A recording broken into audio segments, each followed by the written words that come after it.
축복된 가을절기 나팔절 대성회가 돌아왔습니다.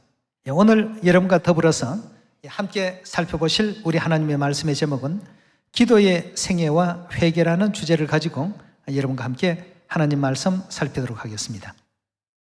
오늘은 나팔절 절기입니다. 나팔절은 대속제일을 준비케 하기 위해서 대속제일 열흘 전에 나팔을 불어서 전 국민들에게 오늘부터는 모두가 다 1년 동안 지었던 죄와 허물들을 하나님께 자복하고 회개할 수 있는 체제로 준비를 하십시오라고 하는 의미에서 성력 7월 1일 절기를 정해주시고 또 이날로부터 열흘간 자신들의 몸과 마음을 거룩되게 하고 경건하게 했던 바로 그런 절기가 오늘 나팔절이 되겠습니다. 그럼 나팔절의 절기 속에 가장 중요한 우리가 빼놓을 수 없는 부분이 있다고 한다면 그것은 회개입니다.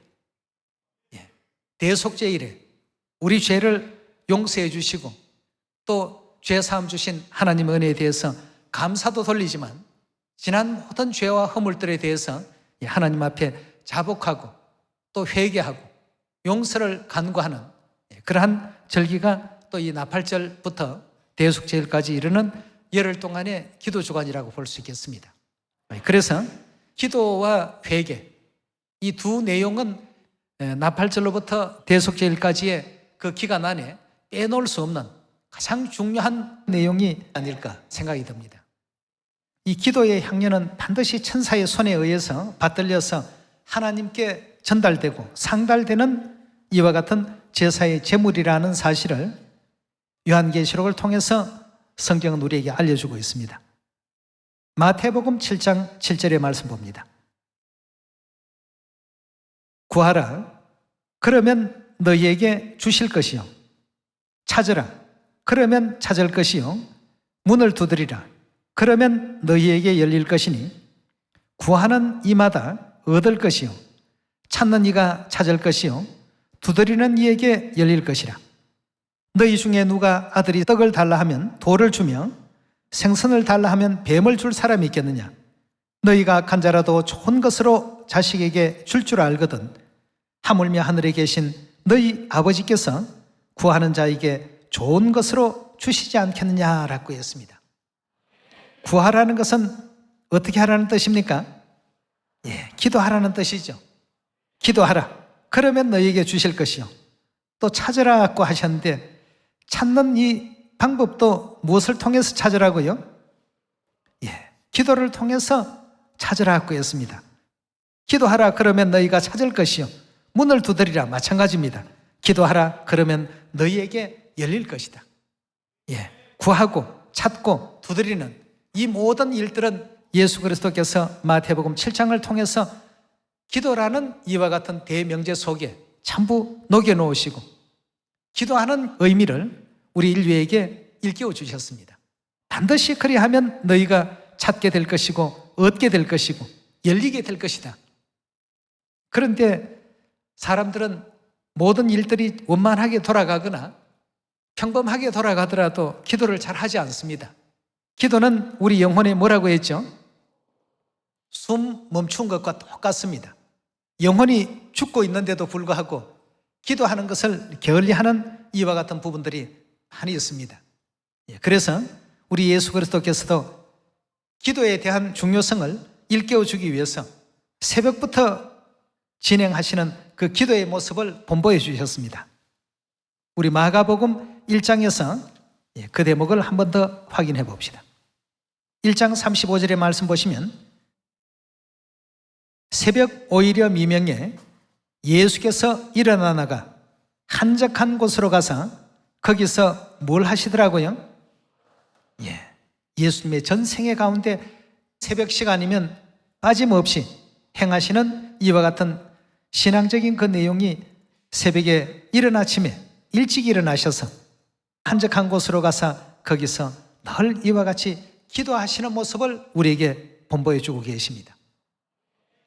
이 기도를 통해서 전도의 능력을 더 배가시키시고 그리고 또 하루 종일 열심히 하나님 나라를 전파하면서 많은 영혼들에게 구원의 그 소식을 전파하시고 또 알리시는 이와 같은 본을 우리 인류에게 보여주셨습니다.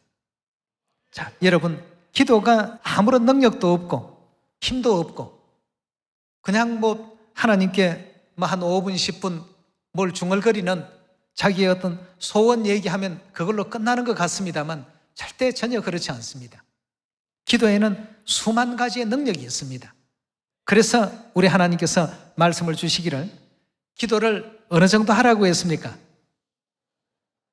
기도를 1분만 하고 2분만 끝내는 것이 아니라 어떤 상황, 어떤 일이 있더라도 항상 기뻐하고 그 다음 뭘 하라고 했습니까?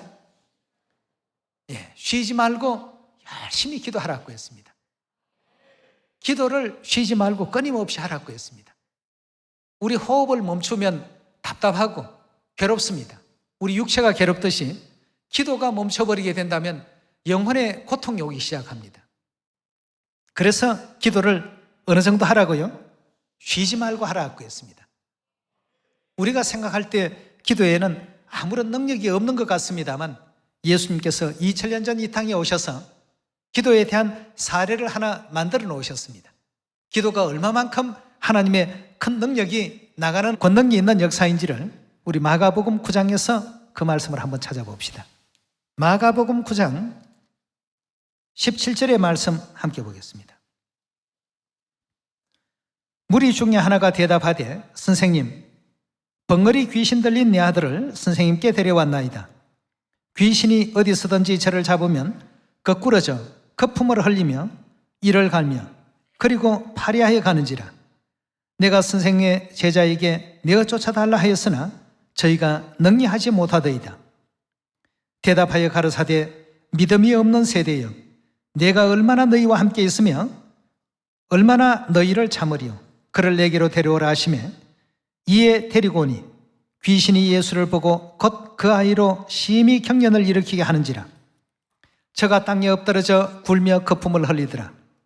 예수께서 아비에게 물으시되 언제부터 이렇게 되었느냐 하시니 어릴 때부터니이다. 귀신이 저를 죽이려고 불과 물에 자주 던졌나이다. 그러나 무엇을 하실 수 있거든 우리를 불쌍히 여기사 도와주시옵소서. 예수께서 이르시되 할 수 있거든이 무슨 말이냐. 믿는 자에게는 능치 못할 일이 없느니라 하시더라고 했습니다. 믿어야 되겠습니다. 우리가 기도를 하더라도 믿음을 갖고서 진행하는 이와 같은 신앙이 되어야 되겠죠. 24절입니다. 그 아이의 아비가 소리질러 가로되 내가 믿나이다. 나의 믿음 없는 것을 도와주소서 하더라. 예수께서 무리에 달려 모이는 것을 보시고 그 더러운 귀신을 꾸짖어 가라사대 벙어리 되고 귀먹은 귀신아, 내가 내게 명하노니 그 아이에게서 나오고 다시는 들어가지 말라 하시매 귀신이 소리 지르고 아이로 심히 경련을 일으키게 하고 나가니 그 아이가 죽은 것 같이 되어 많은 사람이 말하기를 죽었다 하나 예수께서 그 손을 잡아 일으키시니 이에 일어서니라. 집에 들어가심에 제자들이 종용이 묻자오되 우리는 어찌 능히 귀신을 쫓아내지 못하였나이까. 이르시되 기도 외에 다른 것으로는 이런 유가 나갈 수 없느니라 하시니라 하고 했습니다. 이런 모든 능력도 권능도 권세도 기도가 없는 가운데서는 일어나지 않는다라고 분명히 알려주셨습니다. 물론 제자들도 그 당시에 기도들을 많이 했겠죠. 예수님께서는 이런 새벽부터 시작해서 인류의 구원을 위해서 계속 기도하시는 이와 같은 삶을 사셨습니다. 쉬지 말고 기도하라 하신 성경의 가르침과 같이 제자들은 바쁘면 못하고 또 시간이 여건이 좋으면 좋은 것 때문에 기도에 대한 어떤 필요성을 못 느끼고 그러나 어려움이 이제 닥치면 그제서야 허겁지겁 몇 번 기도하는 이런 어떤 그 정도를 가지고는 이런 어떤 능력을 얻을 수가 없다라고 예수님께서 분명히 지적해 주셨습니다. 다른 것 때문이 아니다. 여기서는 그런 어떤 신랄한 지적은 없습니다만 너희가 기도가 모자라기 때문에 그렇단 말이죠. 기도가 부족했기 때문에 그런 능력이 너희에게 임하지 못하였다라는 이와 같은 그 지적을 마가복음 9장에서 말씀하시면서 기도 외에는 이런 유가 나갈 수 없다라고 분명히 지적해 주셨습니다. 기도는 우리에게 능력을 주십니다.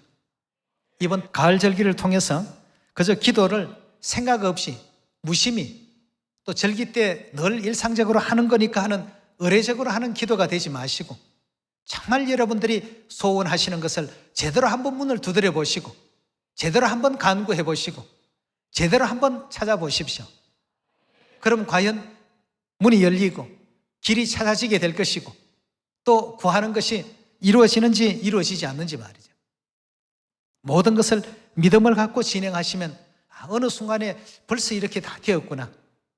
벌써 이렇게 사마리아 땅끝까지 하나님께서 시온을 다 세워주셨구나.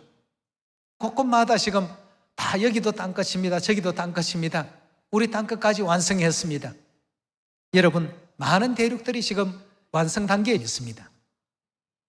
이럴 때 우리가 더욱더 이 가을 절기를 통해서 정신을 차리고 깨어날 수 있도록 많은 어떤 기도가 좀 필요합니다. 그렇게 해서 아프리카도 완성입니다. 또 유럽도 좀 부진했던 지역들이 다 완성되었습니다 하는 이런 은혜롭고 놀라운 소식이 예루살렘 하늘어머니께 다 답지가 되었으면 좋겠습니다. 기도 없이는 이런 것이, 이런 능력이 나갈 수 없다고 했으니까 기도의 힘을 믿어보시기 바랍니다.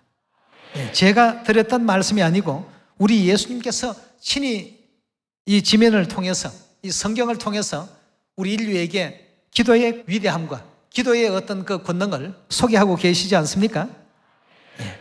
이 기도는 또 여러 가지 우리에게 있어서 하나님의 그 축복이 담겨 있는데요. 기도를 열심히 하면 시험에 빠지지 않습니다. 기도는 능력을 부르는 힘이 있고 시험에 빠지지 않게 하는 힘이 있고 부족한 지혜를 더욱더 충족시켜 주는 지혜를 얻는 이와 같은 권능이 또 축복이 그 속에 있습니다. 마태복음 26장 한번 보도록 합시다. 40절의 말씀 봅니다. 제자들에게 오사 자는 것을 보시고 베드로에게 말씀하시되 너희가 나와 함께 한시 동안도 이렇게 깨어 있을 수 없더냐? 시험에 들지 않게 어떻게 하고 있으라고요? 깨어 있어 기도하라고 했습니다. 자, 시험에 빠지지 않도록 하기 위한 장치로서도 하나님께서 기도라는 이 중요한 도구를, 영적 이 기구를 우리에게 또 허락해 주셨습니다. 야고보서 1장 넘어가 보겠습니다. 기도는 또 우리에게 많은 무한한 그 지혜의 장을 또 열어주시기도 합니다. 야고보서 1장 5절의 가르침을 함께 보겠습니다. 너희 중에 누구든지 지혜가 부족하거든 모든 사람에게 후히 주시고 꾸짖지 아니하시는 하나님께 어떻게 하라고요? 하나님께 구하라 하는 것은 기도하라는 뜻이죠. 하나님께 기도하라. 그리하면 주시리라고 했습니다. 우리 사람의 어떤 약속이 아니고 하나님께 받아서 기록한 말씀 가운데 지혜가 부족할 때마다 하나님께 항상 간구하고 풍성한 지혜를 기도를 통해서 허락받으라고 이렇게 일깨워 주셨습니다. 자, 기도는 능력을 부르는 힘이 있죠. 지혜를 얻게 하는 힘이 있죠. 시험에 빠지지 않게 하는 이와 같은 힘이 있습니다. 또 더불어서 누가복음 11장의 말씀을 보면 성령까지 허락해 주시는 힘이 있다고 했습니다. 그런데 하나님의 말씀을 순종하는 자에게 이와 같이 기도를 들어주신다고 했습니다. 또 죄를 짓지 않게 기도하면 하나님께로부터 도움을 받는다라고 시편 51편에서도 우리에게 또 알려주고 있습니다. 이 시대를 살아가는 사람들이 너무 바쁘게 살아가고 있습니다. 직장 일에 또 바쁘고 각자가 하는 일에 너무 참 바쁜 생활들을 전부 살고 있습니다. 스스로를 되돌아보고 자기 성찰의 시간을 가질 만한 여유가 없습니다. 이런 것을 아셨기 때문에 3,500년 전부터 이 절기를 만들어 놓으시고 나팔절로부터 대속제일에 이르는 자기를 되돌아볼 수 있는 기도의 시간을 우리에게 충분히 허락해 주셨습니다. 이제까지 숨도 쉬지 못하고 깔딱깔딱 살았던 영혼이 있다면 이제 마음 놓고 그 편한 호흡으로 이제 호흡을 바꿔야 되겠습니다. 편하게 이렇게 숨 쉴 수 있는 호흡으로 호흡법을 재조정하시고 하나님께 이 기도를 통해서 많은 것을 또 체험하시고 경험할 수 있는 우리 모두가 되어야 되겠습니다. 기도의 능력은 이만큼 많이 하나님께서 성경을 통해서 알려주고 계십니다만, 그 중에 이번 절기를 통해서 우리가 진행해야 될 기도의 그 내용이 있다면 바로 회개의 역사가 되겠는데요, 이 회개에 대해서도 몇 말씀만 찾아봅시다. 기도 중에서도 회개를 하는 기도를 올리라고 했습니다. 시편 51편 17절의 말씀 함께 보겠습니다. 51편 17절입니다. 하나님의 구하시는 제사는 상한 심령이라. 하나님이여 상하고 통회하는 마음을 주께서 어떻게 했다고요? 멸시치 아니하시리다고 했습니다. 상하고 통회하는 마음 한마디로 정리하면 회개입니다. 그 회개하는 이와 같은 제사는 하나님께서 결코 멸시하지 않는다고 했습니다. 시편 7편 11절의 말씀 같이 보시겠습니다. 7편 11절입니다. 하나님은 의로우신 재판장이시며 매일 분노하시는 하나님이시로다. 사람이 회개치 아니하면 저가 그 칼을 가르시며 그 활을 이미 당기어 예비하셨도다. 사람이 회개치 않으면 하나님께서 칼을 갈고 계신다고 했습니다. 왜 칼을 갈시죠? 회개치 않는 사람을 멸하기 위해서입니다. 또 하나님께서 가지고 계신 그 활을 이미 당겨 놓으셨다고 했습니다. 회개치 아니하면 바로 그 활이 날아갈 수 있도록 그 말이죠. 이만큼 하나님께서는 회개치 않는 사람들을 바라보시면서 매일 분노하신다고 했습니다. 매일 분노하시는 하나님이시라. 사람이 회개치 않으면 저가 그 칼을 가르시며 그 활을 이미 당기어 예비하셨도다. 13절입니다. 죽일 기계를 또한 예비하시며 그 만든 살은 화전이로다. 악인이 죄악을 해산하며 자네를 잉태하여 괴유를 낳았도다. 저가 웅덩이를 파 만들며 제가 만든 함정에 빠졌도다 하고 했습니다. 회개치 아니하는 이와 같은 사람들 하나님께서 분노하신다고 하셨고, 그들을 향해서 칼을 가신다고 하셨고, 또 그러한 사람들을 향해서 이미 활을 당겨놓고 준비하고 계신다고 이렇게 말씀을 하고 있습니다. 성경에서 말씀하시는 회개의 그 의미를 가만히 정리해 보게 된다면, 회개한 사람의 그 삶은 하루를 살아도 천년을 산 것 같은 가치가 있는 삶이라고 이렇게 성경은 우리에게 알려주고 있습니다. 또 회개하는 삶을 사는 사람들은 죽은 가운데서 살아난 삶이라고 이렇게 묘사하고 있습니다. 이런 이제 은혜로운 삶이 우리에게 보장되어 있고 또 주어지기 때문에 예수님께서도 전도하시는 그 첫 말씀이 이 땅에 오셔서 30세 침례를 받으시고 이제 온 세상을 향하여 전도를 펼치실 때 하셨던 첫 말씀이 회개라는 단어가 가장 먼저 나오지 않았습니까? 회개하라, 천국이 가까이 왔다. 지금 이전의 그 모든 삶은 죽은 자의 삶이었다면 이후의 삶은 전부 산자로서의 삶이 될 것이니까 모두가 회개하시오. 회개라는 것은 이만큼 아름답고 은혜롭고 또 값진 가치가 있는 의미가 있다는 것을 우리 모두가 또 생각하시면서 누가복음 15장 11절의 말씀 함께 보시겠습니다. 또 가라사대 어떤 사람이 두 아들이 있는데 그 둘째가 아비에게 말하되 아버지여 재산 중에서 내게 돌아올 분깃을 내게 주소서 하는지라. 아비가 그 살림을 각각 나눠 주었더니 그 후 며칠이 못되어 둘째 아들이 재물을 다 모아 가지고 먼 나라에 가 거기서 허랑방탕하여 그 재산을 허비하더니 다 없이 한 후 그 나라에 크게 흉년이 들어 저가 비로소 궁핍한지라. 가서 그 나라 백성 중 하나에게 붙여서 하니 그가 저를 덜로 보내어 돼지를 치게 하였는데 저가 돼지 먹는 쥐엄 열매로 배를 채우고자 하되 주는 자가 없는지라. 이에 스스로 돌이켜 가로되 내 아버지에게는 양식이 풍족한 품꾼이 얼마나 많은고 나는 여기서 줄여 죽는구나. 내가 일어나 아버지께 가서 이러기를 아버지여 내가 하늘과 아버지께 죄를 얻어 사오니 이제부터는 아버지의 아들이라 일컬음을 감당치 못하겠나이다. 나를 품꾼의 하나로 보소서 하리라 하고 이에 일어나 아버지께로 돌아가니라.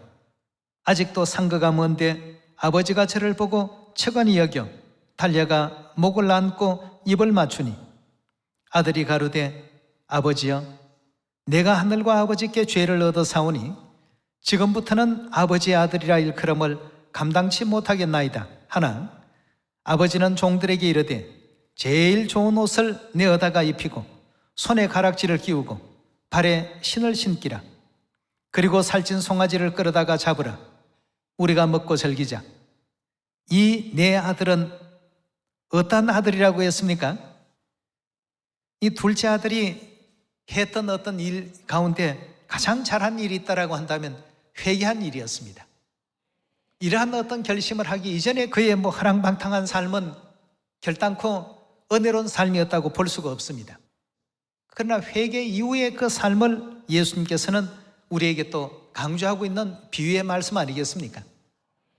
회개한 이후에 그 아들의 모습은 죽었다가 다시 살아난 이와 같은 삶이라고 알려주고 있습니다. 여러분, 지난 모든 시간들은 돌이킬 수 없는 어떤 시간입니다만 회개는 바로 이런 큰 어떤 의미를 가지고 있기 때문에 회개만이 돌이킬 수 없는 그 모든 죄악들도 온전히 다 사멸시킬 수 있는 이런 어떤 능력과 힘이 있다는 것을 예수님께서는 우리에게 또 일깨워주고 계십니다. 그래서 회개의 그 삶은 하루를 살아도 천년을 산 것과 같은 그런 가치가 있다고 합니다. 그런 가치 있는 그 삶을 살았던 그 교훈 중에서 우리 요나의 회개의 역사를 성경 가운데서 한번 찾아보도록 하겠습니다. 요나서 3장 1절입니다. 여호와의 말씀이 두 번째 요나에게 임하니라. 이르시되 일어나 저 큰 성 니느웨로 가서 내가 네게 명한 바를 그들에게 선포하라 하신지라. 요나가 여호와의 말씀대로 일어나 니느웨로 가니라. 니느웨는 극히 큰 성읍이므로 3일 길이라. 요나가 그 성에 들어가며 곧 하루 길을 행하며 외쳐가로되 40일이 지나면 니느웨가 무너지리라 하였더니 니느웨 백성이 하나님을 믿고 금식을 선포하고 물은 대수하고 굵은 배를 입은지라. 그 소문이 니느웨 왕에게 들림에 왕이 보좌에서 일어나 조복을 벗고 굵은 배를 입고 제에 앉으니라. 왕이 그 대신으로 더불어 조서를 내려 니느웨에 선포하여 가로되 사람이나 짐승이나 소떼나 양떼나 아무것도 입에 대지 말지니 곧 먹지도 말 것이요 물도 마시지 말 것이며 사람이든 짐승이든 다 굵은 배를 입을 것이요 힘써 여호와께 부르짖을 것이며 각기 악한 길과 손으로 행한 강포에서 떠날 것이라. 하나님이 혹시 뜻을 돌이키시고 그 진노를 거치사 우리로 멸망치 않게 하시리라. 그렇지 않을 줄을 누가 알겠느냐 하니라. 하나님이 그들의 행한 것 곧 그 악한 길에서 돌이켜 떠난 것을 감찰하시고 뜻을 돌이키사 그들에게 내리리라 말씀하신 재앙을 내리지 아니하시더라 하고 했습니다. 요나가 하나님의 뜻을 전해 듣고 니느웨 성 사람들이 더 두려워서 하나님의 뜻을 범하고 다시스라는 곳으로 방향을 바꿨습니다. 그렇게 하니까 결국 그 바다가 흉흉해지고 또 풍우가 대작해서 급기야는 큰 물고기 뱃속에 삼키움 받는 이런 어떤 그 극적인 장면 속에서 그 물고기 뱃속에서 신실한 회개의 기도를 드렸습니다. 어차피 물고기 뱃속에서 이미 자신은 죽은 목숨입니다. 그런데 니느웨에 가서 외치다가 또 죽는다 한들 그 목숨이 그리 대단한 것이 아니었고 아까운 어떤 목숨이 아니었습니다. 이렇게 진실 어린 회개를 하고 나니까 정말 요나의 삶은 하나님께서 하루를 살아도 천년을 산 가치 있는 어떤 삶으로 바꿔주셨습니다. 12만의 그 모든 니느웨 성 사람들이 요나의 이와 같은 전도를 듣고 어떻게 했습니까? 하나님의 뜻을 전하는 이 말씀을 듣고 왕으로부터 아주 어린 백성들에 이르기까지 모두가 다 회개하고 금식하면서 하나님의 그 뜻을 돌이키는데 모든 그 백성들이 집중을 했습니다. 그래서 끝내 하나님께서 그 니느웨 성에 내리겠다라고 하신 그 재앙을 거두게 된 이와 같은 그 역사가 있지 않았습니까? 자, 이런 어떤 일들이 일어나게 된 그 배경에는 선지자 한 사람의 회개하는 마음이 있었습니다. 정말 천년을 해도 다 할 수 없었던 이와 같은 그 일을 단 하루 만에, 그 하루라는 이 짧은 어떤 시간 속에서 다 해버린 것입니다. 올해 나팔절로부터 시작되는 이 대속죄일 기도 주간, 우리 많은 어떤 회개와 또 전 세계 복음의 완성을 위해서 우리 시온의 가족들이 열심히 기도하게 될 때 복된 기별이 반드시 또 전파되리라고 믿습니다. 에스겔 18장 30절의 말씀 같이 보겠습니다. 우리가 이제 하나님의 뜻을 잘 알고 하나님의 뜻을 이 절기를 통해서 확인하면서 기도는 무엇 때문에 해야 되고 회개는 왜 해야 되는가를 올바르게 또 살펴보시는 가운데 영원한 천국, 회개 없이는 준비가 안 됩니다. 천국으로 가는 사람들은 가장 먼저 준비해야 될 것이 회개부터 이제 준비를 해야 되겠죠. 30절의 말씀 봅니다. 나 주 여호와가 말하노라. 이스라엘 족속아, 내가 너희 각 사람의 행한 대로 국문할지라. 너희는 돌이키고 뭘 하라고요? 회개하고 모든 죄에서 떠날지어다. 그리한즉 죄악이 너희를 패망케 아니하리라 하고 했습니다. 너희는 돌이키고 회개하고 모든 죄에서 떠나라. 그리한즉 죄악이 너희를 패망케 하지 않을 것이라 하고 했습니다. 31절의 말씀 연이어 봅니다. 너희는 범한 모든 죄악을 버리고 마음과 영을 새롭게 할지어다. 이스라엘 족속아, 너희가 어찌 죽고자 하느냐? 나 주 여호와가 말하노라. 죽는 자의 죽는 것은 내가 기뻐하지 아니하노니 너희는 스스로 돌이키고 어떻게 하라고요? 살라고 했습니다. 하나님께서 우리를 살리시기 위해서, 구원 주시기 위해서 우리에게 요구하시는 것이 회개 아니겠습니까? 이번 가을 절기를 통해서 기도와 회개, 이 두 단어를 마음 가운데 깊이 또 아로새기셔서 전 세계 시온의 모든 그 자녀들이 다 회개하고 돌아올 수 있는 기본적인 우리 터전을 속히 또 예비하시고 전국과 전 세계에 있는 시온의 가족들, 하늘아버지 어머니의 도우심을 받아서 시온이 다 건설이 되어 있기 때문에 누구든지 이제는 다 돌아올 수 있도록 모든 여건이 마련되어 있습니다. 이런 이제 복된 소식이 전 세계 모든 시온에 또 알려지기를 바라겠습니다. 열심히 전합시다. 회개라고 하는 것은 행동으로 열심히 전도하는 그 자체가 회개입니다. 나만 회개하는 것이 아니라 진짜 회개한 사람은 죄인들을 회개시키는 그 일까지 하는 사람들이 진정한 회개를 한 사람들이라고 볼 수가 있습니다. 회개라는 어떤 무형적인 내용에서 끝날 것이 아니고 이것이 현실화되고 실현화될 수 있도록 지구촌 모든 인류에게 회개를 촉구하는 큰 나팔을 불 수 있는 이 나팔절 거룩한 절기가 될 수 있기를 부탁드리면서 말씀 마치도록 하겠습니다. 감사합니다.